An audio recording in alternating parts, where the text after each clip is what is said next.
Yes, it looks like it's going to. Live, baby. Here we go. On.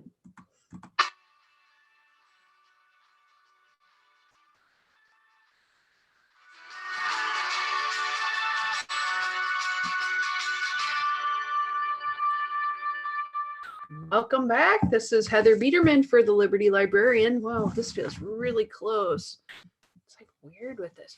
Um, Nice to see you all. Those of you who got to drive home with me just a little bit ago know that I ran all the way here to get here and get the cats fed and to be able to spend time with you today. So I hope you're having a good day. It's been a real crazy busy week. I've got, I got one of those little lights, and I'm not sure if it makes me look like I'm in a horror movie or I'm angelic, like, oh. So I might clip it over here. We'll see how that looks. Well, that's not so bad. So lighting is everything, and I'm in a dark house and it's winter and bleh. So I am just happy that I made it here with you. This week it's been pretty cool. It's a lot of getting things set up for. I'm doing a second show now. You're like, Heather, how do you do it all? I don't know. I think I time travel, and then I find a way. I find a way. So I'm doing this show, Liberty Librarian. That it's almost getting to be a year. It's coming right up. I think like March or April. So yeah, it'll be about my 1 year anniversary for the show. And getting ready. We just got our second episode done for Sweet Subversive. So if you like, you might have come here from that, and it's super fun. Wednesdays. So and I love doing online shows, so I may do more. Who knows? I may be online all the time, 24/7. We'll see. Maybe not. In the summer though, I may do more fun stuff outside because I miss summer, I miss warm weather, I miss all of it.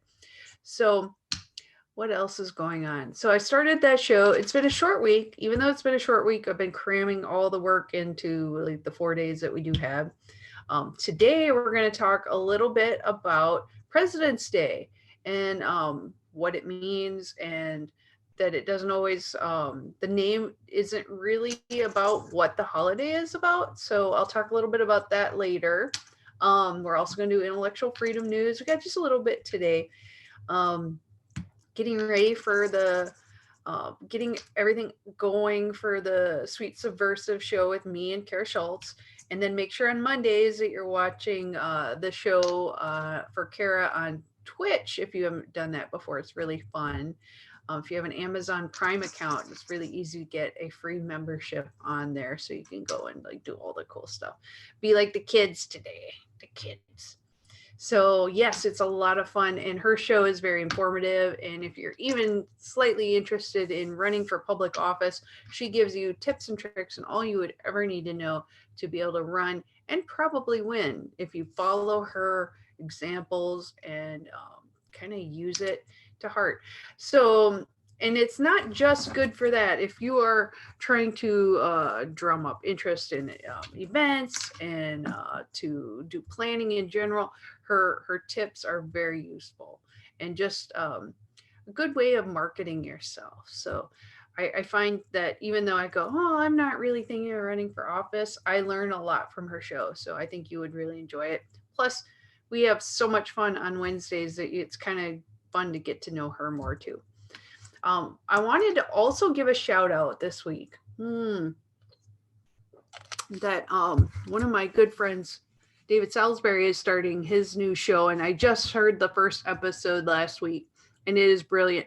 It's Queer for Fear, and it is on Spotify. So I will post a link to that in the Liberty Librarian page, and they're hilarious and really cool to hear. I love horror movies, so if you're into horror movies at all, it's just such a fun time to listen to them and argue about what they think a horror movie is. And I come back from like a long line of like the old black and white movies, A House on Haunted Hill, jump scares, ghosts that you don't see on camera sometimes are more scary than anything that they could actually show. And they're getting more into that again. I think it's going to be a really cool show. So if you're looking for a good podcast, right off the bat, I think they're awesome. So Queer for Fear, I wonder if I can find it. Let's see. I wonder if I can find a link to it. Queer for Fear. How about I do Spotify? I wonder if I can just search Spotify and get that to come up. I just feel like I want to show you. I want to show and tell, you know? It's like sometimes when there's such cool things out there. Let's see. Maybe just Google that stuff, Heather. Librarian. You should know. Queer for Fear. I'm just going to keep saying the name. Pretty sure it's Spotify. Here. Queer Fear. I'm just going to pause for a second. Oh. Well, that's Queer for, yeah, no, that's the band.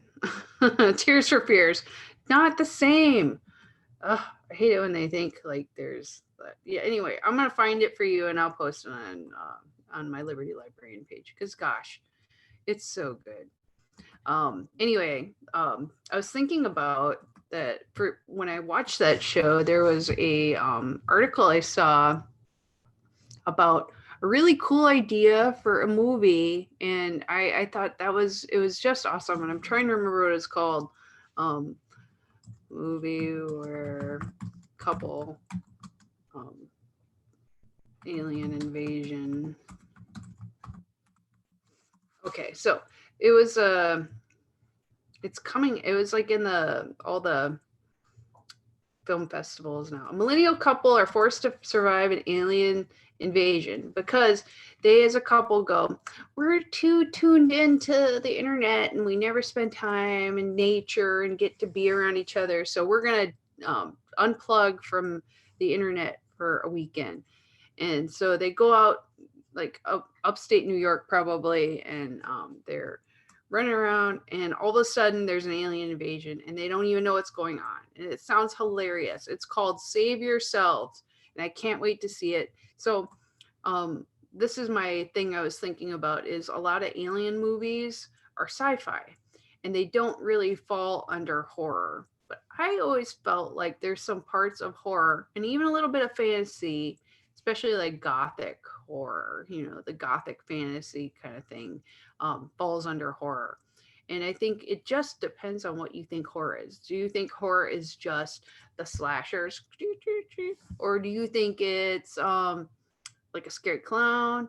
Or do you think it's ghosts? I mean, like where does the line cross where it goes from one genre to the other? So that is one of the things I was thinking about from what they said in their show the other day, and I had it on the brain for a while. So anyway, that's one I'm really looking forward to. It's called Save Yourselves! ! And I just think it looks really cool. Let's see. It says they're a hip Brooklyn couple who, like many of their friends, find themselves dependent on technology and unable to put down their phones. Fearing their mindless scrolling may impact their connection with each other, they seize the chance to go to a cabin in the woods, vowing to unplug from the outside world for a week. Sheltered from text and push notifications, they're blissfully unaware that when aliens attack the Earth, the strange events unfold. The couple must figure out a way back to civilization, or what's left of it. Aliens attack. Love it. I wish I'd thought of that idea myself. It looks super freaking cool. When does it come out? I'm looking at this. I read all about it. It's at film festivals right now, and people are super excited about it, but I don't know. Who knows when it's going to come out? So if you know, let me know, because I kind of want to see that one. I think it's going to be, I wonder if I just do Save Yourselves. Gosh, I can't type. It's one of those days where I should probably just take a nap right now, but would people pay me to sleep? I wonder if they'd watch. It'd be creepy, probably. It'd be such a weird thing. They always have those girls in I don't know, Japan that eat lots of food, and I think I could do that. Like sort of Patreon account, like what should I eat? what should I do? Should I take a nap? Would you watch?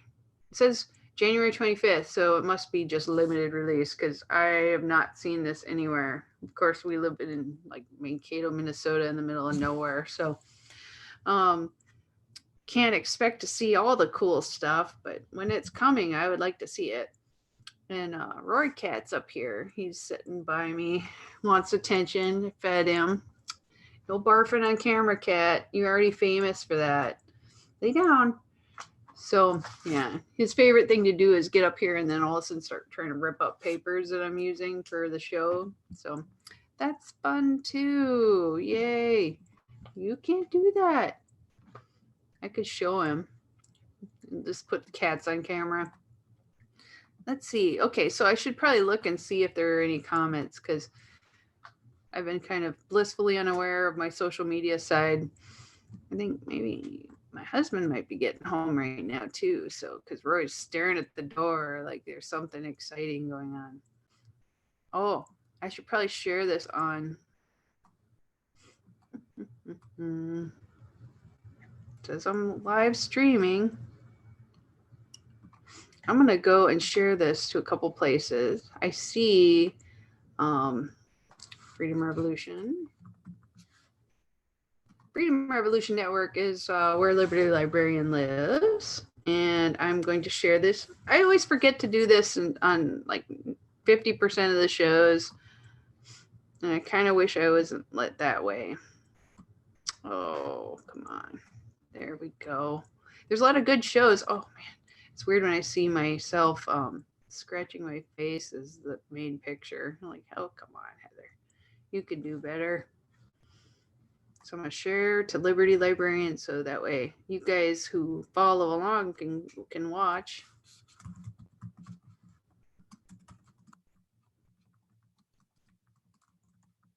Okay. I'm going to share on my page. Yes, I'm super tired today. I don't know what the deal is. It's probably because it's winter and gross. But who knows? It could be something else. I've been feeling like I really could hibernate. I could hibernate. There we go. The last of my posting. Live. There. I have shared. I've had enough sharing. So let's talk. Shall we? Okay. So I have a couple things in the news first. Let's see. Which one do I want to do? Save that one for last. They say that a politician in I think it was Missouri. Yep, Missouri. A Republican state legislator, Ben Baker, wants to throw librarians in jail for censoring books, and it's a slippery slope for freedom and censorship. If something bothers you, you don't have to read it. That's one of the nice things about our country. You could disagree with people. You can not like what they have to say. But as Americans, we have a right to share ideas and have discussion, and it is a wonderful thing. But there are always people that are trying to take that away. So what they had said in this is Ben Baker introduced the Parental Oversight of Public Libraries Act, House Bill 2044. The bill calls for creation of elected five-member panels who would provide oversight on books held in public library collections to ensure that the titles offered are appropriate for children, i.e. not sexually explicit.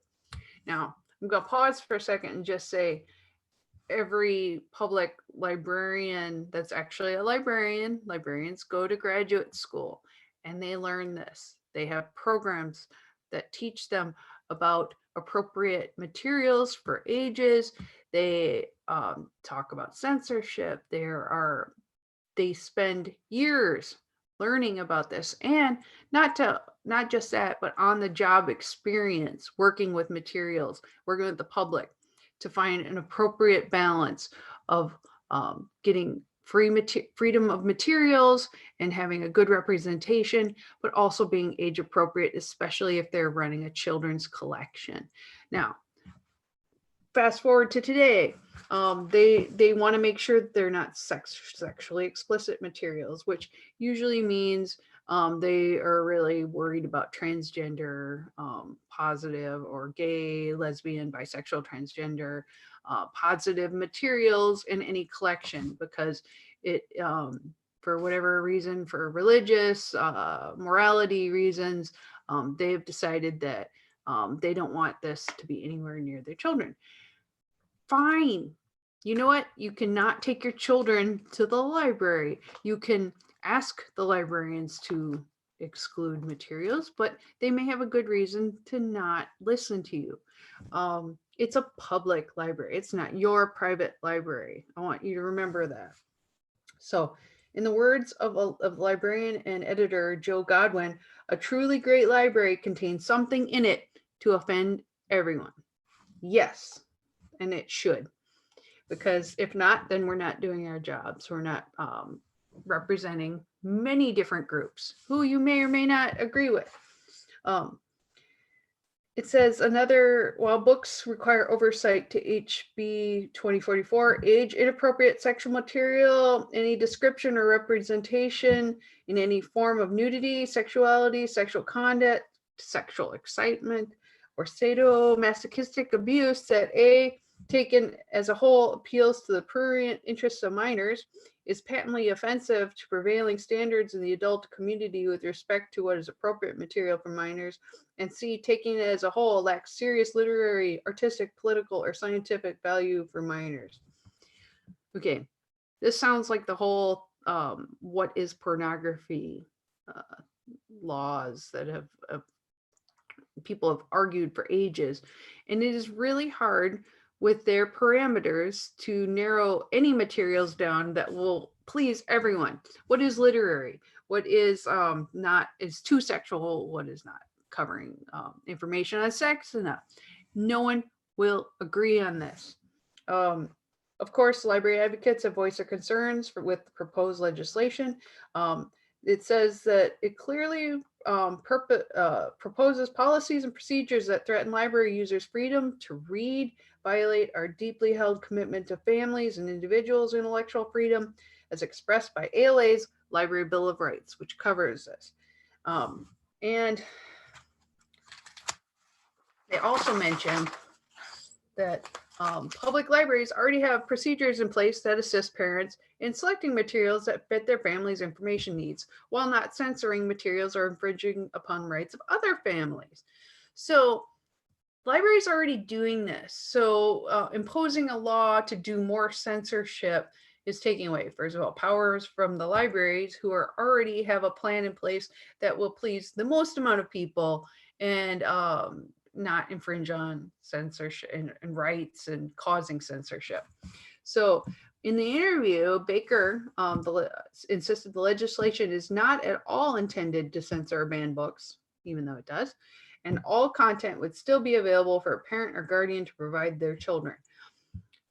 But if you have a law in place that will put people in jail if they do not follow it, why would they even purchase materials that could be questioned?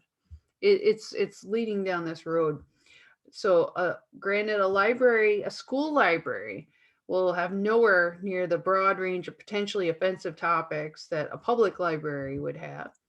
What they have will be this 5-member panel, while duly elected, cannot possibly represent every opinion, every set of values, every type of person living in a community. That's just 5 people. And they are elected. Who's electing them? And it smacks of micromanagement. The legislation's language of prevailing standards in the adult community seems vague and impossible to define, very likely deliberately, given those with the power to the right to establish and ship those standards as they go along. So they'll be like, I know it's hard to describe what's bad, but I know what it is when I see it. And it won't always be the same thing. And that makes it a little bit more difficult. So there's so many examples that they talk about in this letter, like The Giver by Lois Lowry. Can't talk. The children began taking pills at puberty to ward off feelings. Tango Makes Three, the cute little kids book that has the two penguins that are daddies that take care of a baby penguin that the mother just like abandoned, and because it's like gay dads. Oh, and Julian is a mermaid. A boy dresses up like a mermaid, and people they protest books, they ban books. It's so easy for people to feel uncomfortable, but it is a slippery slope because fiction and books and materials like this are a great way to have discussion. And kids, they're not as uncomfortable with ideas as you would think. It's the parents that make them uncomfortable. So kids often find books by browsing. They take their parents with them a lot of times. So these same parents should be monitoring their kids' internet usage, video game choices, and movie night picks. So yes, we want parents to be concerned and to care what their kids are doing and to make sure they're reading. I mean, that should be a bigger fear, is that your kids aren't reading and aren't exploring the world and learning about things. But if you are concerned about what they are doing, it'd probably make more sense to be concerned about what they're surfing, or what, how people are accessing them through games and other apps on their tablets and whatever at home. So if you're worried about books, let me tell you, there's a lot more horrible things out there that you can be worried about if you really want to worry. But parenting is about doing what we can to guide children with your own values and focus. So while I'm saying, please, yes, be involved, but also realize that not everyone believes the same thing that you do. So try to make this libraries to be a broad intersection between ideas, and know that yes, you're going to see some things there that you disagree with, and you can talk to your kids about it and about why you disagree with it, why you don't want them to be reading about it, or that you would rather talk about it first before they read it. I know a lot of times they're very scary books, and I know this is kind of a weird thing, but like there's some little kids that want to read horror, and I was one of them. I loved Stephen King when I was really young and elementary school, and I could handle it. I'd have good discussions with people and go, "This is really scary. This bothered me," but I liked exploring fear and understanding it and the themes. Whereas some kids, they never got over it. So I know adults that can't watch gore and they can't read a really, really scary book at home, so sometimes it's just the person. So, know your kids, know what they're up to, but also realize that you can't make everyone believe what you do.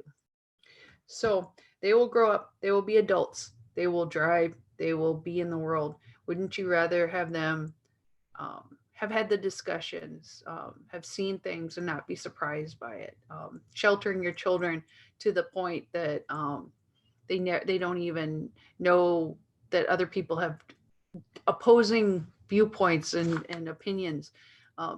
It's detrimental to them. And I would hope that you wouldn't do that to your own child. Okay. So another thing, last week we had talked a little bit about coronavirus because it's in the news and everyone's worried and talking about it.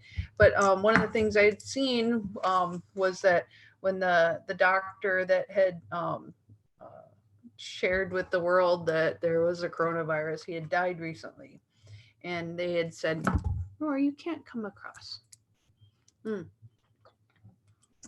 So my cat's sitting there like he's gonna walk across the keyboard. So we'll see what happens.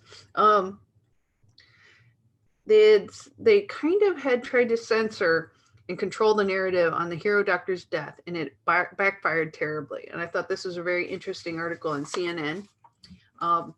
In Hong Kong, speaking to state media in late December, one of China's top medical officials hailed 8 residents of Wuhan who had attempted to blow the whistle on the coronavirus outbreak, now devastating the country. In retrospect, we should highly praise them, said the chief epidemiologist at the Center for Disease Control and Prevention. They were wise before the outbreak. One of the whistleblowers, punished for spreading rumors as the city's government continued to downplay the dangers of the virus, posted in a private group chat about the spread of a SARS-like virus. I only wanted to remind my university classmates to be careful, he told CNN this week. And so this whistleblower was speaking from his hospital bed, having succumbed to the virus himself. In the early hours of Friday morning, his condition worsened, and then the 34-year-old died. Think about this, like young people are dying from this. And I still feel like they're softening this for us. So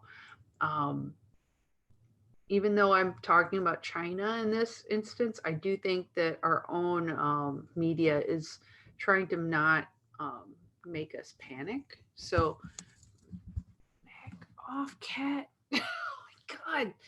He's really being naughty today. So, Rory, dear God. I should just pick him up. I'm going to show you my cat. So, we'll get back to coronavirus in just a second. He is so needy. This has been a naughty boy today. So on the way here, I talked in the car a little bit about pets and trying to get home before the show starts to feed the cats so they don't be super naughty during the show. So I'm just going to show you. This is the naughty one. The girl is like sitting somewhere, probably sleeping and being a good kitty. So you're in trouble. Oh, there he goes. See, that's the best way to like stop interest is go, oh, I'm so interested in you. So very interested. So, but, you know, if you don't take care of the cat before the show, then all hell breaks loose even worse. So I feel like we've got a good balance going on right now. Okay, back to the coronavirus. So they really covered up, and we talked last week about how that the government, if people are saying things, even in like just like be careful, there's like a flu going around, they shut it down. They find the people. You could go to jail. People could get killed. I mean, it's serious business. So him being arrested initially for just saying that to his classmates was an embarrassment to China because later he died, and he was kind of a like not a celebrity but someone at the center of it that got a lot of media attention. And so there's a censorship crisis going on in China right now and around the world. I think we should not take this lightly because we're in a country right now where if you have what they call an alternative viewpoint on medicine, you are censored. And it's getting more and more. Facebook calls it like fake news kind of things, where if somebody's like, you know, you could get antibiotics for your eye infection, or you could do colloidal silver eye drops, and that works just really well, and actually probably better some of the time. They would shut you down because they don't want to have another viewpoint. They like, you know, our medical industry is almost more like a government entity now because of the oversight. So the way that it's tied into healthcare and to insurance and to government oversight makes it so if you question any of those things, they shut you down. So is it that far-fetched that here, if we had the same kind of thing happen and people were talking about other ways of treatment, they would probably shut it down too. So to think that we're that much better and freer than China in all ways is an illusion. At any moment, this could go away. So if this epidemic takes off here, I think that will be the next thing that happens. So I feel like I'm the tinfoil hat person in all of this, but I see it coming from very far away, and the censorship is really gaining. I can hear my cat in the distance crying. So China usually shuts down censorship discussion. And there's a Weibo, it's like a Twitter platform. There's hashtags. The Wuhan government owes Dr. Li an apology. We want freedom of speech. Attracted tens of thousands of views before being deleted. So they're people are posting it using anonymous accounts, and then they come down. Another hashtag, I want freedom of speech, drew more than 1.8 million views before in the early hours of Friday morning before it also was censored. So the anger of Dr. Lee, or no, the student's death, made worse by apparent clumsy attempt to control the narrative, one that was highly reminiscent of overreaction that led to his initial arrest. So he was initially arrested because he had said, "Hey guys, there's this SARS-like virus going around. Be careful," and he was arrested for it. So multiple state media outlets reported Lee's death late Thursday night, citing friends and doctors at Wuhan Central Hospital, only subsequently to delete them without explanation. So these are the official state media sources are being told to shut this down. So their control over the narrative is really tenuous at best. So while it is possible that this was a mistake, and Chinese media wouldn't be the first to misreport someone's death, in our own country, sometimes they'll go, "Oh, just to be first," they go, "Oh, someone's dead." They go, "We better make sure." So they take it down, and then they come back and say, "Yes, it is." However, because of what they did, the suggestion that censors' hands were involved was enough to spark fury online. So people are freaking out. A doctor had to die twice, one user on a popular social media app, WeChat. That is a national humiliation. So they do not trust their media. They do not trust the government. It's almost getting to the point where it's out of control, and I wonder what will happen next in China. I knew you would post this in the middle of the night. Wrote one user. You think we've all gone to sleep? No, we haven't. The fury and the pushback against censorship apparatus itself has not seen to this extent since the train crash in 2011, when authorities rushed to cover up the causes of a high-speed rail collision, even abandoning the search for survivors while many were still alive. There is huge distrust. That incident becomes a lightning rod for frustrations about poor safety standards in China and uncaring attitudes of the authorities, just as it appears Lee's death will be a conduit for anger over a host of issues beyond the virus. So, will it lead to change, or will it lead to things being tighter and more closed than ever? We will have to see. So, there are so many, oh gosh, I keep looking and it makes my heart hurt. So many things with the Communist Party and the control. They're whistleblowers and people that are trying to make sure the information gets out. State media is trying to emphasize positive stories of resilience and heroism, and it seemed like Lee might have fit this new narrative, fulfilling a role similar to a retired military doctor and whistleblower during the SARS epidemic from 2003. And they think that he could be reframed. But they're really struggling to take this. So Lee's death has thrown this out the window. And in doing so, this has exposed the cold reality in the heart of the Chinese social contract. When it comes down to it, individuals are absolutely expendable if the stability of the party is at stake. And I don't think that this is something that we should take lightly here either. If we have one person that is ill here and they start talking about government secrets or things that embarrass them, I would not, for one, believe that they would put our national government below an individual. And I just think that's government in general. So the Chinese authorities make a big point out of the country being a collective that pulls together in a crisis, unlike an individual focused societies like the West. But ultimately, people know that it is the party, not the country, that comes first. So this is what it is built on, this principle. Anything that threatens the party, from open dissent to simply organizing outside of official structures, no matter how innocuous the topic, is not well tolerated and must be erased. So will America start to erase our options and our history and dissent?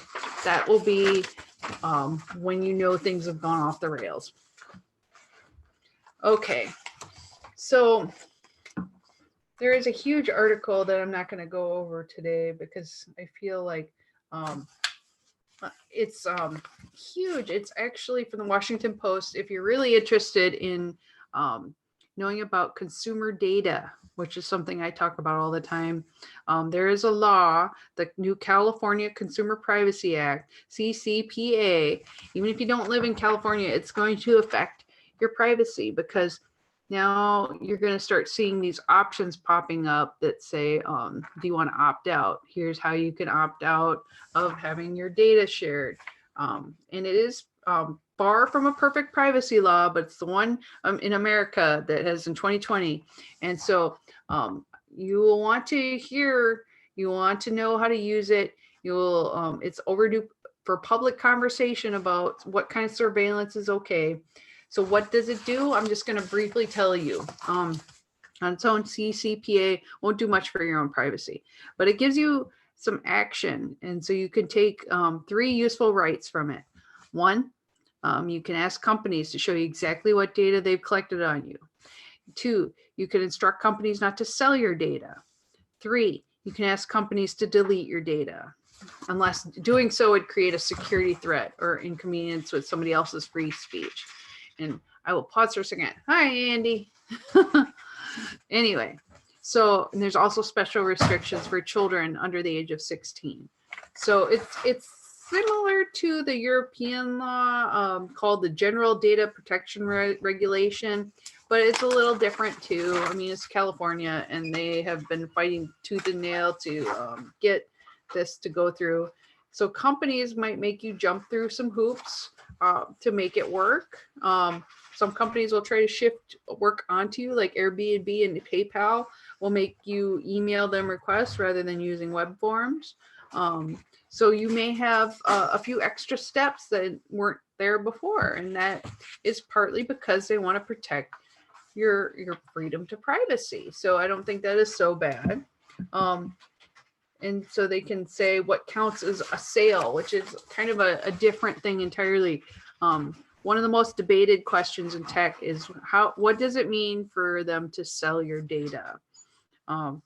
It's obvious when one pays for the information. Like if you bought a burrito and you buy them at the same place all the time, them selling this information, like your tracker cookies and like, you know, what the app says about you, that it's what they sell. But there's even more to it than that.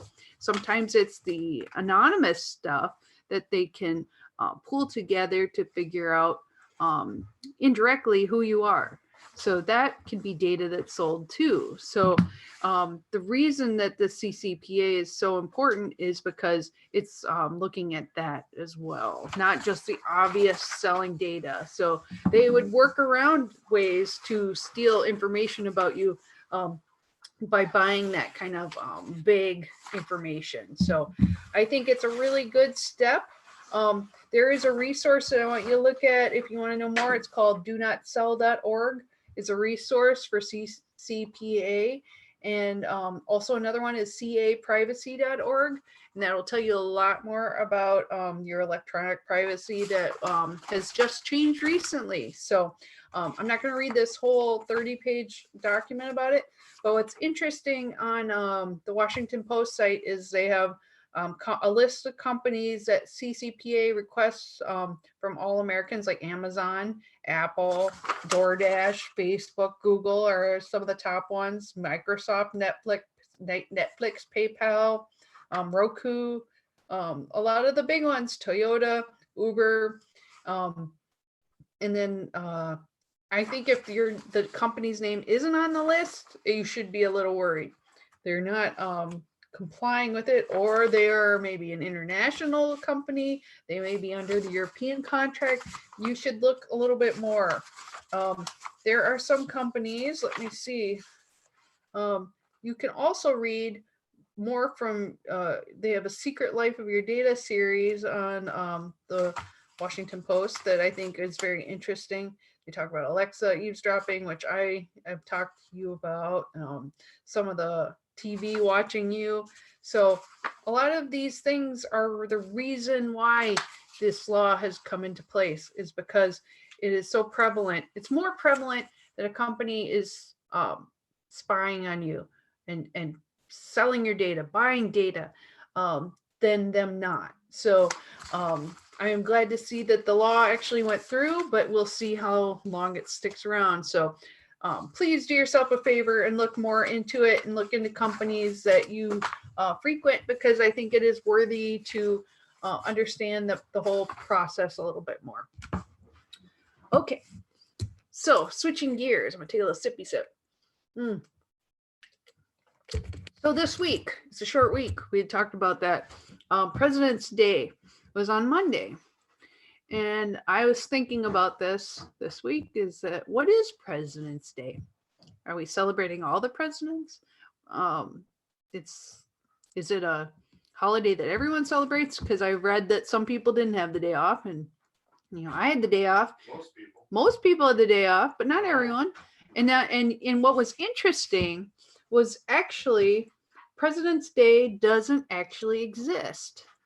It's really actually officially, we're just celebrating George Washington's birthday, but they call it President's Day. So this is rather interesting. I read an article on a Smithsonian Magazine online website, and they said it's usually the third Monday in February. We're told that it's to celebrate all the United States presidents, but that's not where it originally came from. And some people say it's a mashup of Lincoln and Washington and our favorite presidents, right? But it's not. It's just George Washington. And this is a misunderstanding that's been brewing for about 50 years. On a federal level, officially, there is no such thing as President's Day. And the proof of this is because you look around the country, and I'm going to show you a little map, a mappy map. Not all the states actually. Andy brought me Twinkies. Not all the states actually believe in it. So I'm going to do a share screen quick and show you. Well, I don't think that's true. Cancel. Okay. So you see on this, I'm on mappy map. I'm in Minnesota, and there is President's Day. There are some states that no holidays observed. So you see like Iowa surrounding me, Wisconsin, Kansas, Louisiana, Florida, North Carolina, and Kentucky. They don't even observe it. And then you look, and there's a few that have other holidays like birthday in Connecticut. They celebrate Lincoln Washington President's Day in Arizona. Here's a neat one. Arkansas is George Washington's birthday and Daisy Gatson Bates Day. I got to read more about what that is. There is a few other weird ones. There is, oh God, what was the other one? Recognition of birthday of George Washington, which his actual birthday is the 22nd. Yeah, that's it. There's a variety. It's very weird. And there's also one that's Thomas Jefferson's birthday. And yeah, I'm looking at the list. Okay, so as you can see, look at that map. Not everybody is actually following that. And that's okay, because it's not actually a federal holiday that way. It was government employees and school children enjoying some leisure time today have off in honor of just one man's birthday, the founding father himself, George Washington. And it's been actually a federally recognized holiday since 1879, but President's Day confusion got its start in 1968 when Congress passed the Uniform Holidays Bill. the legislation declared that 3 national holidays, George Washington's birthday, Memorial Day, and Veterans Day, would be celebrated on Mondays rather than on fixed days throughout the year. So they would later move some of it back. Veterans Day moved back to November 11th. And then the move was intended to avoid midweek holiday interruptions and establish a set number of 3-day weekends for federal employees. So Nixon signed the bill into law on February 11th, 1971, and this is when the misunderstanding started. According to Snopes, a newspaper spoof claimed that on that day, Nixon declared that the third Monday in February would be a holiday set aside to honor all presidents, even myself. He never did say such a thing, but the idea proved hard to eradicate. Another source of the myth would be the fact that both parties were lobbying for President's Day as far back as the 1950s. The National Association of Travel Organizations, for example, wanted George Washington's birthday combined with Lincoln's in order to create one long holiday. Lincoln's birthday, although celebrated by some on a state level, was never a federal holiday. The scheme wasn't adopted universally, but some states did create such a day. And that's the other point of confusion. I'm going to switch out of this. Okay. Even when the federal government moved Washington's birthday to Monday, not all the states followed suit. As Snopes even points out, individual state governments do not have to follow or observe federal holidays. Most of them generally do, because everybody likes those holidays. And most private employers and school districts do follow suit. But federal and state holiday observances can differ. And so some states kept their bilateral president's birthday celebrations, while others consolidated them, and others simply do not formally mark Lincoln's birthday. On the years that went on, so did the confusion. While some federal legislators tried to clear up the misconception with the Washington-Lincoln Recognition Act of 2001, which demanded that February's third Monday only be referred to as Washington's birthday, the bill did not gain much traction. So nothing happened. And it died in subcommittee. So here's the last bit of holiday trivia for you. According to Voice of America, Washington was the very first individual American whose life officially celebrated with a holiday. Okay, who else was? Well, think about it. What's another holiday that we celebrate? Martin Luther King Jr.'s birthday became a federal holiday in 1983. So think about that next time you celebrate President's Day, that it actually isn't President's Day and not everybody celebrates it. And that's the reason why, because it's not really a holiday that any of the states have to follow. We still have states' rights. And so federal holidays are kind of a mere suggestion. I didn't know that. So I hope you enjoyed a little bit of the fun. I feel like one of the things I'm going to work on for you in the next day or two is I'm trying to get all the podcast part of this show kind of cleaned up and put together. I know with the switch to video, it's took like about 5 more steps to get this to switch back. And I haven't had a good way of getting the videos to translate. I'm looking at other options, but for now, I think I feel better cleaning up the video before you get it, because you get those, I get those pauses where I'm thinking about what I want to say next. And it's nice to kind of trim it down, but it does take a considerable amount of time to edit and clean it up. And I think that when you have a just an audio instead of both the visual, it really needs to be cleaned up. So I'm going to do my best for you guys. I have a bunch of them up there. And also I'm working on getting Sweet Subversives up to being podcasts as well. So I got those, 2 of those up now. So you'll see a lot more of that kind of thing too. So if you have ideas and ways to make the show even better, send me a note on Liberty Librarian on Facebook, on the page there. Or you can, like, if you're, go through Freedom Revolution Network, get the word to me too.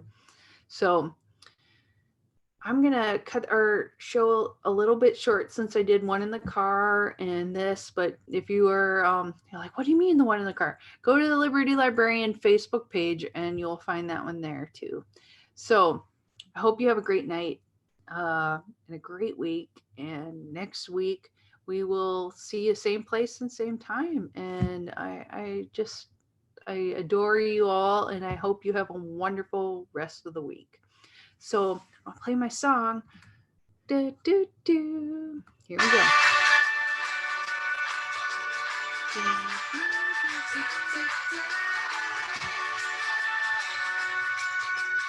Bye.